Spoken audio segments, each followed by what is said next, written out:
I'm Meral Ramahi from Cleveland, Ohio, reporting to you live for Room Now prior to the start of ACR Convergence 2020. I'm excited to be interviewing a former colleague, Dr. David Leverenz. Dr. Leverens completed his internal medicine residency at Vanderbilt University Medical Center, a chief year at Vanderbilt, and his rheumatology fellowship at Duke in 2019. He's currently an assistant professor of medicine in the Division of Rheumatology and Immunology at Duke. David, it's such a pleasure to have you with us today. Thanks. I'm really happy to join you, and thanks for inviting me. Well, let's get started. You are no foreigner to virtual platforms, as you previously created an internal medicine residency podcast while at Vanderbilt to enhance the educational experience of medical residents. Are you just as excited for this year's virtual ACR? I'm really excited for this year's ACR Convergence meeting.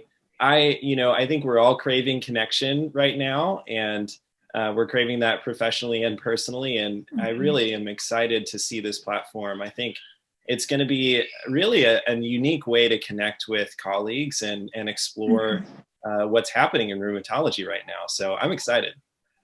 So what's your plan of attack to absorb as much as you can at ACR this year? Yeah, that's a good question. So I actually went through the agenda, and I saved about 1 million abstract sessions and poster sessions and all kinds of things. And I don't know that I am going to be able to fit it all into a live session.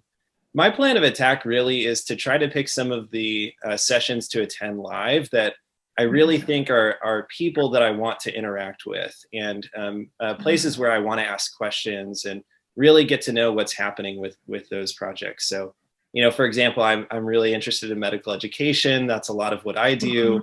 I'm also interested in quality improvement, and so for me, those are the big sessions that I want to attend and see what other people are asking and go to those poster sessions, and then the rest, I'll just have a Netflix version of ACR Convergence that I can stream later. So beyond those sessions you've mentioned, which sessions are your cannot miss sessions this year? Yeah, well, I think really, I think everybody's excited for Dr. Fauci's session. And, the great debate's always wonderful. I mean, I think those are the big sessions that, everyone really enjoys. But for me, with my personal interest, some of the can't miss sessions are the medical education year in review, which in part is going to be presented by one of my friends and mentors, Dr. Lisa Criscione, who is just a phenomenal educator. So much has happened in the world, but so much has happened in medical education and rheumatology over the last year. And it'll be really fun to see that. I'm also really interested in some of the sessions looking at quality of care and also what's happening with telemedicine in rheumatology, both how that's impacting medical education and also our practice. So there's a session in particular on telerheumatology, how COVID-19 changed it and what's in the future. There's also a quality of care session called Everything I Do Counts. And those are sessions that, I'm really excited to see what's going to happen in those sessions and see what others are working on. So many colleagues are doing so many great things. It's kind of hard to, figure out what to attend, but those are the big ones for me. Yeah, a lot of exciting things to look forward to, certainly.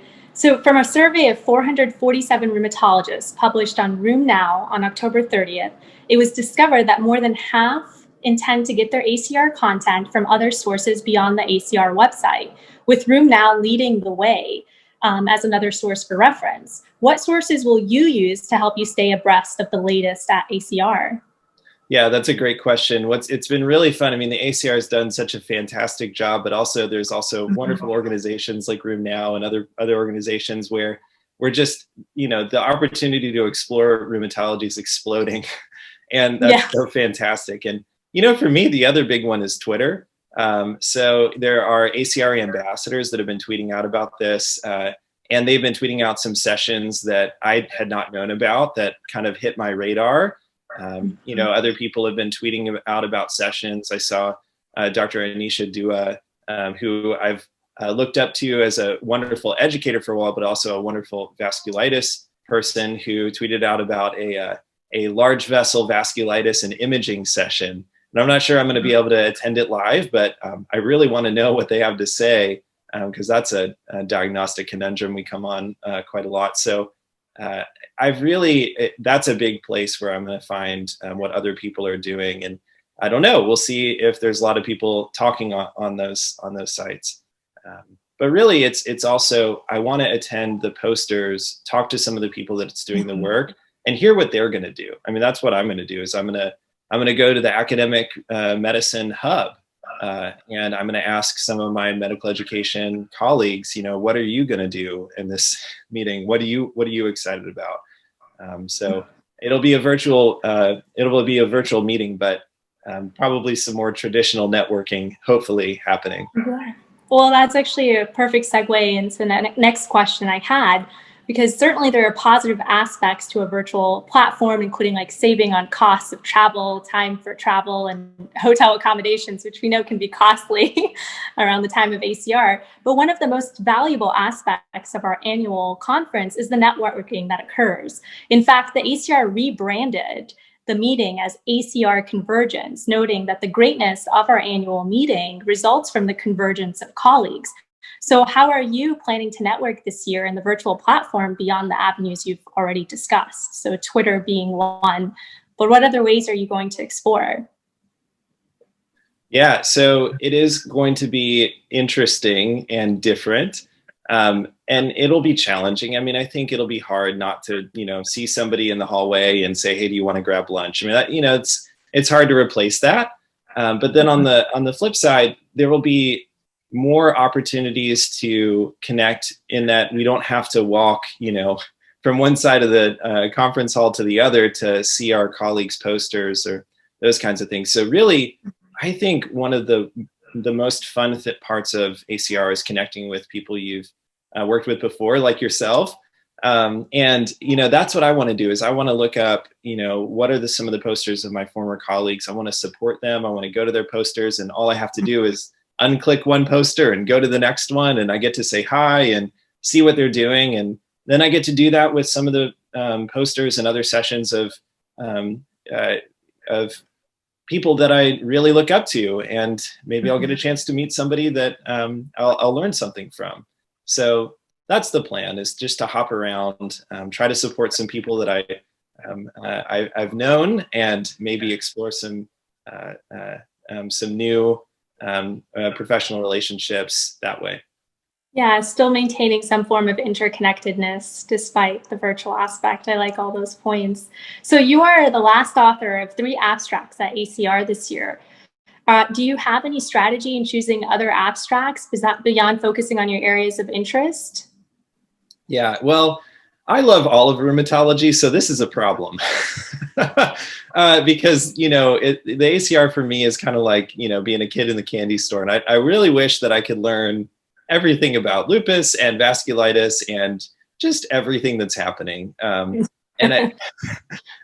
I know that I can't do that, but I really love these little video promos that people are putting together on their abstracts. I really love that. And so what I'm planning to do is, for some things where I'm like, well, maybe I would want to go see this poster. I might just watch the video and see if that's someone that I want to ask questions of.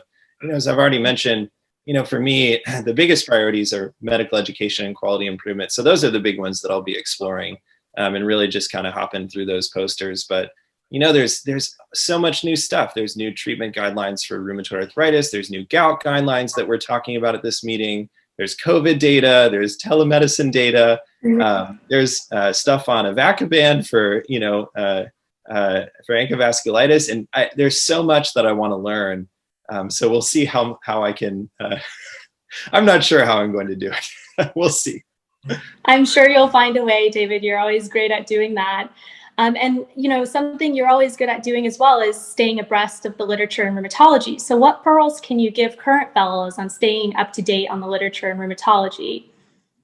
Yeah, so I'm not sure I could give pearls, as I just mentioned that I tend to just kind of dive into overwhelming amounts of data and see how it goes. But I could say that, someone I've respected for a while is Mike Putman, who's put together a really wonderful podcast, the EB Room podcast. I'm a listener. And he's giving a session on keeping up with the literature in rheumatology, and I've highlighted that on my schedule as something to attend. So I'm not sure I can give pearls. I'm actually in the same boat of trying to learn how to do this myself, because the literature is absolutely exploding. And so I'm trying to learn that as well. So that's another session I have highlighted. Well, what do you have any pearls to give on making a successful transition from fellowship to junior faculty for our current fellows? Yeah, well, you know, at least in terms of the meeting itself, you know, the meeting is a different experience, I think, as a junior faculty than as a fellow. You know, as a fellow, I think the main difference is you're trying to learn and maybe make connections for jobs. Whereas as a junior faculty, you're trying to collaborate and you're trying to form professional relationships and connect.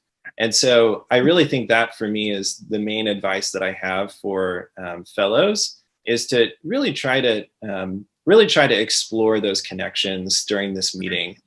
You know, there's so much to learn. We are all learning. We will be learning so much for the rest of our careers, and I'm excited about that. But this meeting for fellows is such a wonderful opportunity for you to connect with, you know, people you did residency with and are now fellows at other institutions, or you know, to connect with people who are doing really interesting work. And I would just say for fellows, don't be afraid to hop into a poster session of, you know, somebody doing amazing things and ask them a question. You know, I think most faculty really love having the chance to interact with trainees.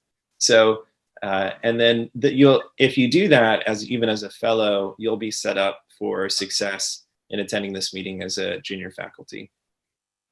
All great advice, David. Thank you so much for your time today. For more, follow us on rheumnow.com.